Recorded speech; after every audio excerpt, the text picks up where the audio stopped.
Good afternoon, everybody. It's Tanya. I'm here by myself tonight. Alicia in Brooklyn's got some other things going on, so I'm going to do the lesson by myself tonight. We're going to be talking about the silver lining and the silver cord. This is a way to create a connection with God by strengthening that cord, and we're going to discuss empathy versus sympathy, the difference between the two, and then of course how that ties in with the silver lining and the silver cord. So we're going to start with Proverbs 16 and 16. It says, "How much better is it to get wisdom than gold, and to get understanding rather to be chosen than silver?" And so this is saying that gaining God's wisdom is more valuable than gold. For God to grant you understanding, it means it's creating your connection with Him. Also, to be chosen is an honor. Do you know that not everyone is predestinated to make it? God already knows from the beginning of time who gets to make it into heaven and who doesn't. So think of this as the silver lining at the end of the tunnel, per se. We get rewarded at the end of our journey. Moving on to Proverbs 10 and 20, it says, "The tongue of the just is as choice silver. The heart of the wicked is little worth." And so this verse teaches that a person's words reflect the condition of their inner character. Speaking righteously is very valuable like silver. So bad words show lack of true worth. Our words should encourage others. It's a profound way to display your spirituality. And words can kill or heal, sometimes spiritually. Depends on how you use those words. So when we speak, it should be as God's words flowing through us, sort of like a microphone cord. You know, back in the day before wireless was invented, the microphones had a cord. So what if that just happened to be a silver cord? We're going to move on to 2 Corinthians 4, 17 through 18. It says, "For our light affliction, which is but for a moment, worketh for us a far more exceeding and internal weight of glory.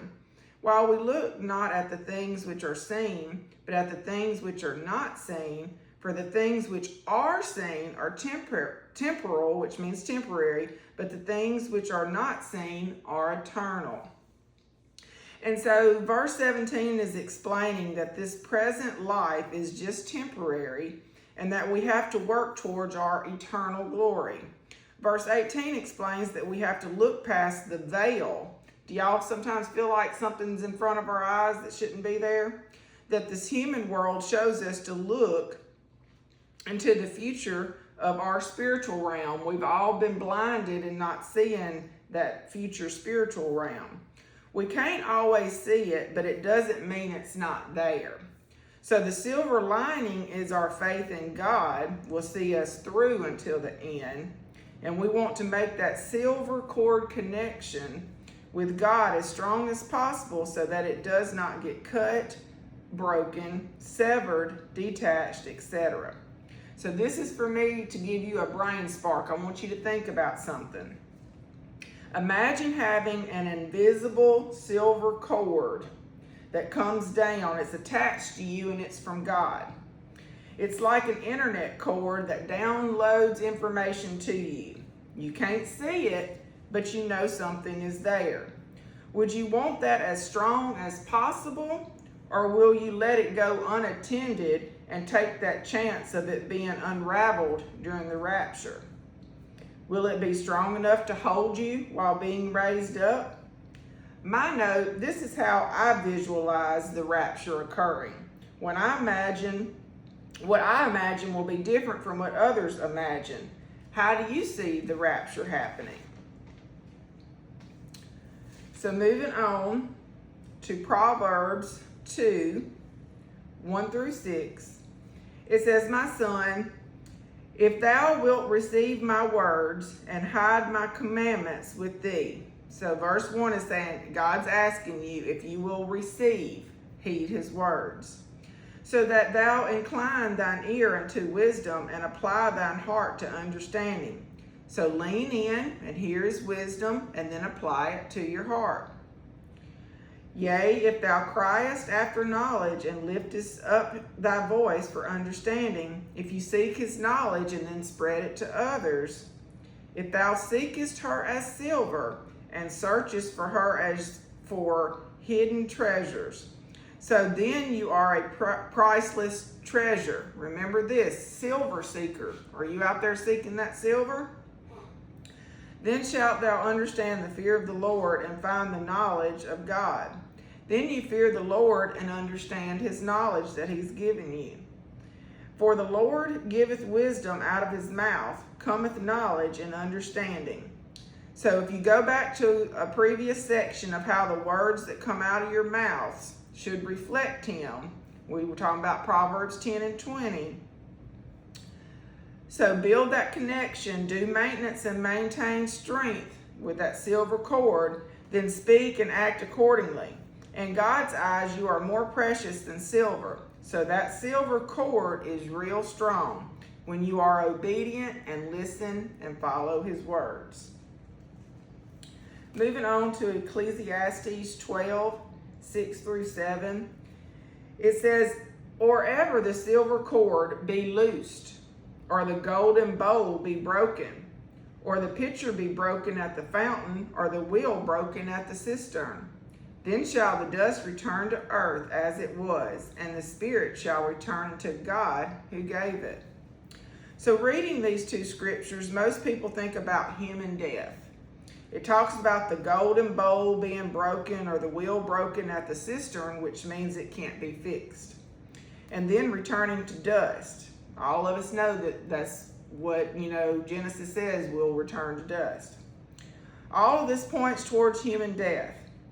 Well, let's look at these two scriptures from another point of view.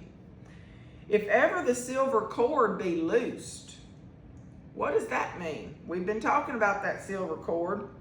Well, we've been talking about that strengthening of the cord. Does it need to be loose, or do you want it tight and ready to pull you up?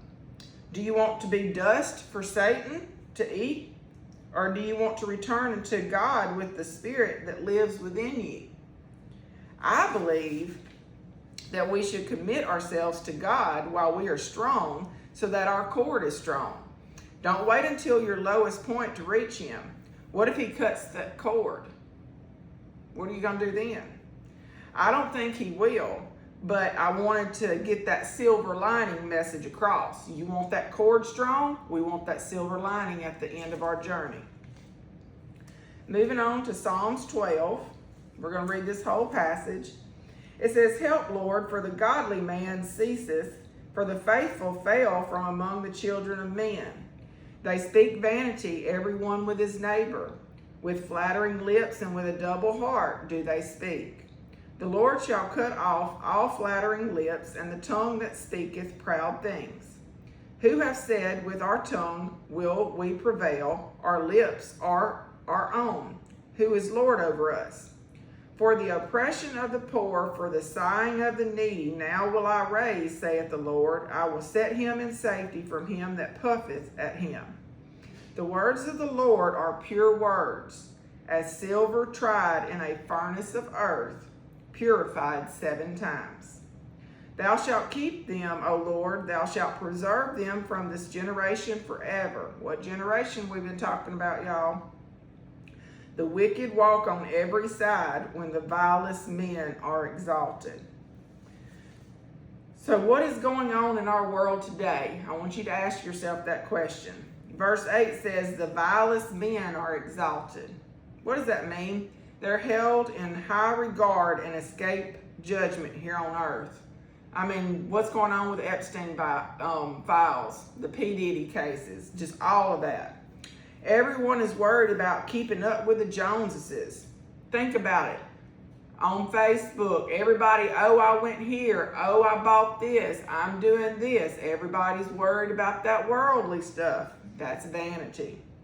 The poor and the needy are just completely overlooked, pushed to the side like they don't matter. But we, as Christians, are supposed to be helping them, and our words are meant to encourage them. Our words should be the Lord's words, which have been tried like silver in that furnace and purified 7 times. So now let's talk about empathy and sympathy. So sympathy is feeling pity or sorrow for their misfortune. Empathy is stepping into their shoes and sharing their emotional experience. So the best way to explain this is when you have sympathy for someone, it's an observation from the outside looking in. With empathy, you actually enter into their emotional, that spiritual situation, and you feel with them. It opens up your perspective of what they are going through. So why are we discussing this? Think about that silver lining that we discussed at the first topic tonight. We get that reward at the end of our journey. Well, what if along that journey you were able to help someone get their silver lining reward because you helped them strengthen their silver cord? It may be those precious words that you speak to them, or was it that empathetic moment that you had with them that helped spark their brain or soul to seek that silver? Remember I told you, are you a silver seeker? You don't want to be that sympathetic person that just looks in from the outside. Do what you can to help others, only if it's an emotional support, which is that empathy. Sometimes people are just lonely and need someone to talk to. I know I've been there myself. Have you ever just needed a vent person? You just need somebody to talk to, get something off your chest. Didn't really need any answers. You just wanted somebody to talk to. Well, who's good at that? God. If we're in His image, we're supposed to do the same thing. Well, I believe that those listeners, those people that truly listen, are really special people that help us build that silver cord strength. And in the end, we get our silver lining because of people like them that exhibit strong spiritual emotions and can speak righteously. So strengthen that silver cord so that it survives that furnace fire when the time comes to be tried, because you know we're all going to go through judgment, and you can look at it that way too. But we're all going to need that cord to be as strong as it can be when it's rapture time. I want to see all of you receive that reward and that silver lining. I really enjoyed doing this lesson. I learned so much. I didn't understand what the difference between sympathy and empathy was, but now I do. And I hope y'all enjoyed as well, learned something, and let's get that silver lining and strengthen our silver cords. Y'all have a God bless day.